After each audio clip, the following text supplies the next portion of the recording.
yung mga urungin, no? Yung mga dumi at gulong ng bahay, sana kunin nyo na. Kasi nagtrabaho na si nanay at tatay pagdating ng bahay. Pangatlo, pagtitipid. Alam niyong mahirap kitain ang pera.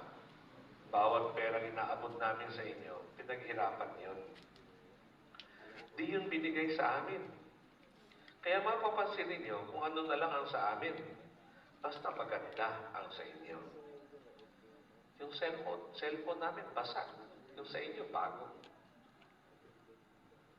Kahit minsan nagkakalabuan tayo, hangad pa rin namin at hanap namin ano ba ang magandang gawin para mapabuti kayo. Sana isulit ninyo ang pag-aaral, baon, kung anong pwedeng matipid o maipon gawin. Pagsabi na meron pa akong pera,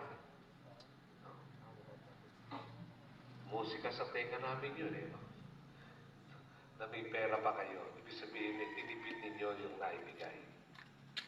At nag-iisip kami paano maipabalik sa inyo yung tinitipid ninyo.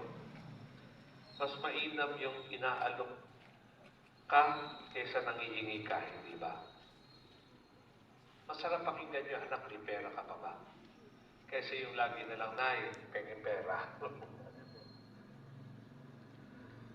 Panghuli, usapang marangal. Sinisikap naming maging mahinahon. Tumataas ang boses namin kasi meron tayong usapan, pero hindi mo ginagawa. O kaya, may kaya namang gawin, pero hindi mo ginagawa. Mahirap din